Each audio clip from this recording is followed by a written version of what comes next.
X-Men has got to be one of the most daunting videos I'll ever have to do because X-Men means something different to everyone, and it's also one of the most written series ever next to something like Batman or Spider-Man.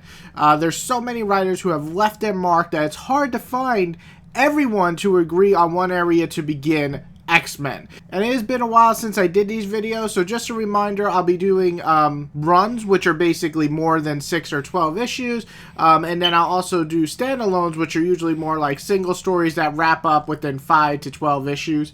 But anyway, we're focusing on the main X-Men series, so not X-Force, not X-Factor, all that, just X-Men, so let's get into it. The first run I'm going to recommend is New X-Men by Grant Morrison. You won't see me usually put much of Morrison's runs on my list to start because most of his shit that he writes is batshit crazy. But there is an insane amount of stories in his X-Men run that are good. The majority of his run captures what X-Men is all about. It's teamwork, family, representation, and of course racism and more. It has great character moments and plenty of wonderful storylines. Sure, the art is a bit rough to get through, but this is a great jump-on point for a lot of X-Men fans.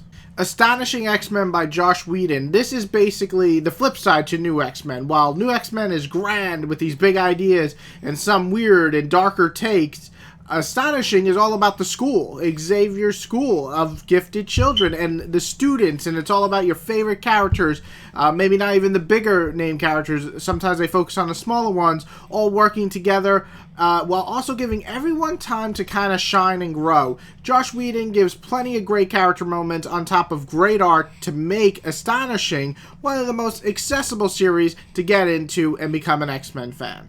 So with Ultimate X-Men, the quality varies. It's a great, in my opinion, gateway to the mutant world. I won't lie and say it's as good as Astonishing or New X-Men, but it contains a lot of fun storylines that I personally enjoyed. I also thought the twists on the original storylines were pretty fun. Again, not every arc works, but I think if you're going for entertainment, Ultimate X-Men is pretty damn fun, and I know that it definitely boosted popularity in the early 2000s, and it's kind of what got me into X-Men, so I'm going to put this on the list. Starting off my standalones, I'm going to go with Messiah Complex. This is easily one of my favorite standalone titles for X-Men. Sure, you could read all the stuff leading up to it to get the bigger picture, but this alone is just well worth reading by itself. When the X-Men are on the edge and a new baby is born after the No More Mutants event happens, everyone is after this kid for different reasons. It's a thrilling, action-packed, scary adventure for all the X-Men and mutants alike. This is well worth the money if you want to pick it up, and then the 2 sequels that follow it are pretty damn good too, so that's always really nice.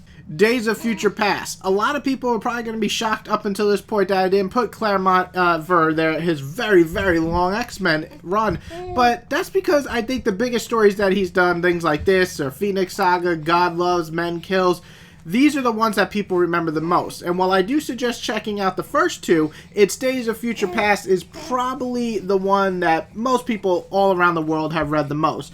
If you've seen the movie, you probably have an idea of what to expect, but this is even a grittier, darker, fucked up future, and there's also some great character moments spread throughout this story. The Days, really, despite his age, is just very much worth reading even nowadays. God, that was a bad pun. I don't even know if that was a pun, that was just bad.